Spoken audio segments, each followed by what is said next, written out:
हरे कृष्णा। सभी भक्तों को वरूथनी एकादशी की बहुत बहुत बधाई और शुभकामनाएं। एकादशी का ये पवित्र दिन, जिसके लिए हमारे सनातन धर्म के वैदिक ग्रंथों में भी वर्णन है कि भगवान श्री कृष्ण कहते हैं, मुझे दिनों में एकादशी सबसे प्रिय है। पौधों में तुलसी का पौधा सबसे प्रिय है। और इसी तरह से हमें ऐसे पवित्र दिनों में भगवान श्री कृष्ण की कृपा लेने का बड़ा सुगम तरीका है भगवान के। और इस वरूथनी एकादशी के महात्म्य का वर्णन है वैशाख मास के, अथवा ये अप्रैल और मई के महीने में आती है एकादशी। वैशाख मास के कृष्ण पक्ष में आने वाली वरूथनी एकादशी की महिमा का वर्णन भविष्य पुराण में भगवान श्री कृष्ण और महाराज युधिष्ठिर के मध्य वार्तालाप में किया गया। महाराज युधिष्ठिर ने श्री कृष्ण से कहा, हे वासुदेव, मैं आपको विनम्र प्रणाम करता हूं। कृपया वैशाख मास अथवा अप्रैल मई के कृष्ण पक्ष में आने वाली एकादशी के नाम, प्रभाव व महिमा के विषय में बताइए। भगवान श्री कृष्ण ने उत्तर दिया, मेरे प्रिय राजन, इस एकादशी का नाम वरूथिनी है। यह इस जीवन तथा अगले जीवन में भी सौभाग्य प्रदान करने वाली है। इस एकादशी का व्रत करने से जीव को आनंद प्राप्त होता है, उसके पाप फल नष्ट हो जाते हैं और वह भाग्यवान बन जाता है। इस व्रत का पालन करने से एक दुर्भाग्यशाली स्त्री सौभाग्यवती बन जाती है। लोग आनंद और समृद्धि प्राप्त करते हैं और उनके पाप के फल नष्ट हो जाते हैं और वे जन्म मृत्यु चक्र से मुक्त हो जाते हैं तथा भगवान की सेवा प्राप्त करते हैं। राजा मानधाता इस एकादशी व्रत का पालन करने के कारण मुक्त हो गया। अन्य अनेक राजा यथा धुंधुमार भी इस एकादशी के पालन से मुक्त हो गए। केवल इस वरुथिनी एकादशी के पालन से कोई 10,000 वर्षों की तपस्या का फल प्राप्त कर सकता है। कुरुक्षेत्र में सूर्य ग्रहण के अवसर पर 40 किलो सोना दान करने से अर्जित पुण्य मात्र वरूथिनी एकादशी के पालन से प्राप्त हो जाते हैं। एक घोड़ा दान करने से श्रेष्ठ है एक हाथी दान करना। एक हाथी दान करने से भूमि दान करना अधिक श्रेष्ठ है और भूमि दान से श्रेष्ठ है तिल का दान। तिल के दान से श्रेष्ठ है स्वर्ण का दान। वास्तव में अन्न दान से बढ़कर कोई दान नहीं है। अन्न दान से मनुष्य पितरों, देवताओं तथा समस्त जीवों को संतुष्ट कर सकता है। विद्वानों का निर्णय है कि कन्यादान अन्नदान के समान ही है। परम भगवान ने अन्नदान को गौदान के समान माना है। समस्त प्रकार के दानों में दूसरों को आध्यात्मिक ज्ञान प्रदान करना सर्वोत्तम दान है। वरुथिनी एकादशी व्रत पालन करने से मनुष्य को समस्त प्रकार के दानों का फल प्राप्त होता है।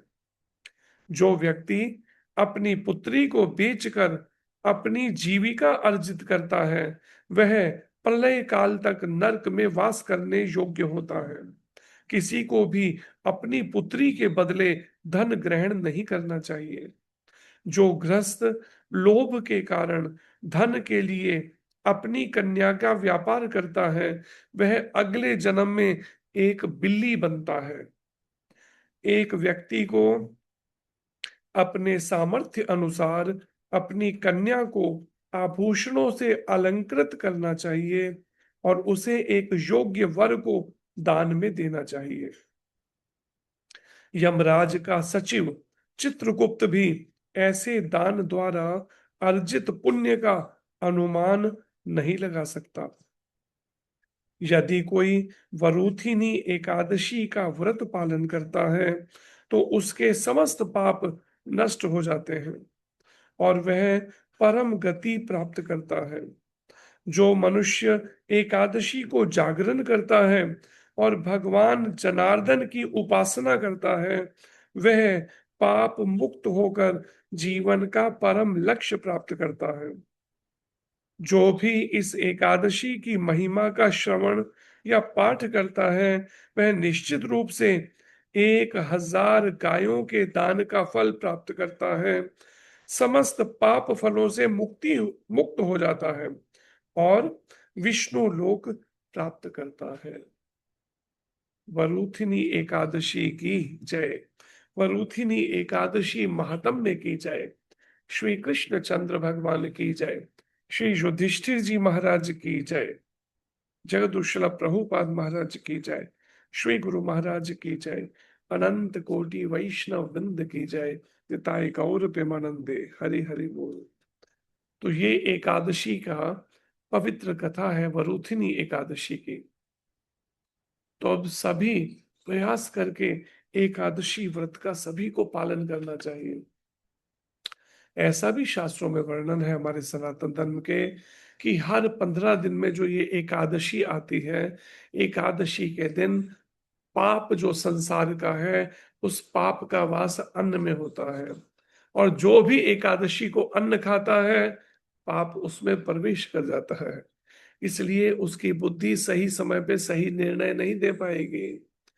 इसलिए हमें बड़े सीरियसली गंभीरता पूर्वक इस बात को समझना चाहिए। हमारे वैदिक शास्त्रों में सनातन धर्म के जो भी शिक्षाएं दी गई हैं वो अक्षरशः सत्य हैं, इसलिए उसका दृढ़ता से पालन करना चाहिए। स्वयं भगवान कृष्ण इस कलयुग में जब प्रकट हुए, श्री कृष्ण चैतन्य महाप्रभु के रूप में आज से लगभग 540 वर्ष पहले वेस्ट बंगाल में नवद्वीप में, तो उन्होंने चैतन्य महाप्रभु ने भी सनातन गोस्वामी जी से कहा कि तुम प्रतिदिन के नैमित्तिक कर्मों का वर्णन करो तथा तुम प्रत्येक एकादशी तिथि के कर्तव्यों का वर्णन करो।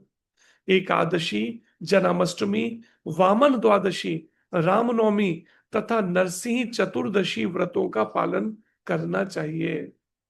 ये बात स्वयं चैतन्य चरितामृत के मध्य लीला में वर्णन है। इसलिए ऐसे एकादशी के जो ये पवित्र दिन है, एकादशी को जो तपस्या हम सोचते हैं ना कि कुछ तपस्या करें अपने जीवन में, तो तपस्या का अर्थ है श्रीमद् भागवत के 11वें स्कंद के 16वें अध्याय के 36वें श्लोक के तात्पर्य में बाद श्रील प्रभुपाद जी शिक्षा दे रहे हैं कि तपस्या का अर्थ है काम वासना तथा इंद्रिय तृप्ति का त्याग करना और एकादशी जैसे निर्दिष्ट व्रतों का पालन करना। भौतिक शरीर को प्रताड़ित करने की मनोकल्पित विधि का निर्माण तपस्या नहीं है कि मनगढ़ंत तरीके से खाली ऐसे ही शरीर को प्रताड़ित करने से अच्छा है एकादशी के व्रत का पालन वाली तपस्या करें। विशेष अवसरों तथा अवकाशों में श्री विग्रह अर्चन करना चाहिए। यदि किसी के लिए संभव हो तो प्रतिदिन भी अर्चन कर सकते हैं विग्रहों का। श्रीधर स्वामी जी ने के अनुसार एकादशी विशेष विग्रह अर्चन के लिए एक सुअवसर का दिन है। ये बात श्रीमद् भागवत में वर्णन है 11वें स्कंद के 27वें अध्याय के 35वें श्लोक के तात्पर्य में वर्णन की गई है प्रभुपाद जी ने श्रीधर स्वामी जी के इस शिक्षा को कि एकादशी विशेष विग्रह अर्चन के लिए एक सुअवसर का दिन है। एकादशी को अर्चा विग्रहों के संकीर्तन के साथ उनकी पूजा करनी चाहिए। और ऐसा ही अन्य स्थानों पे भी श्रीमद् भागवत के 12वें स्कंद के 12वें अध्याय के 60वें श्लोक में वर्णन है, यदि कोई एकादशी या द्वादशी के दिन श्रीमद् भागवत का श्रवण करता है तो वह निश्चित ही दीर्घायु प्राप्त करता है और जो अत्यंत सावधानी पूर्वक एकाग्रता से इसका पाठ करता हुआ उपवास करता है, वह समस्त पाप कर्मों के फलों से मुक्त हो जाता है।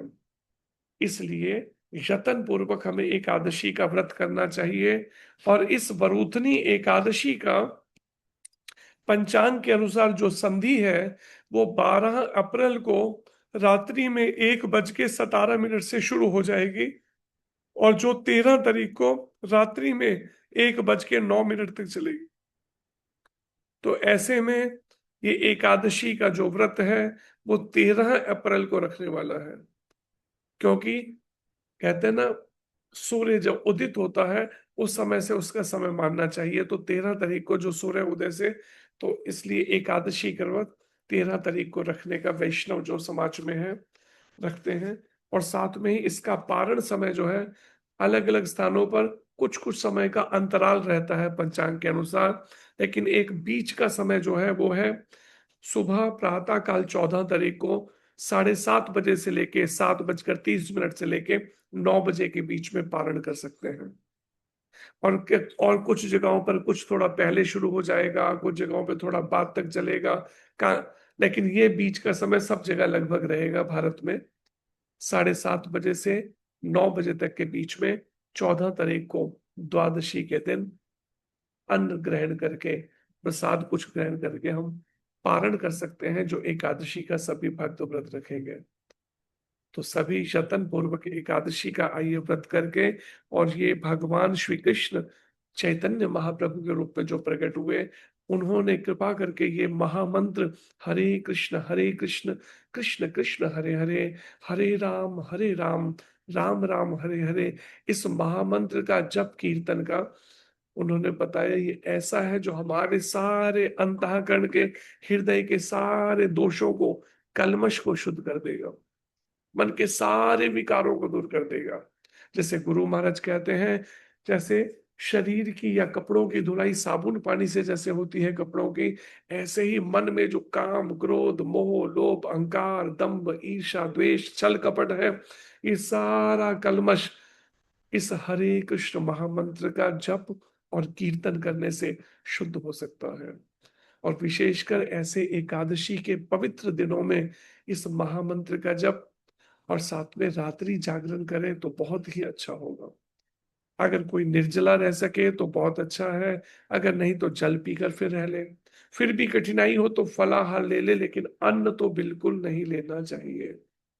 सभी मिलकर आइए, ऐसे पवित्र दिनों में हम एकादशी के व्रत के द्वारा खुद की आध्यात्मिक उन्नति के लिए, भगवत भक्ति प्राप्त करने के लिए हम ये व्रत करें, और साथ में ही समाज और विश्व में जो अशांति फैली है, ये अशांति भी दूर हो सके, इसलिए सभी जीवों के कल्याण के लिए आइए मिलकर इस एकादशी के व्रत का हम सब पालन करें।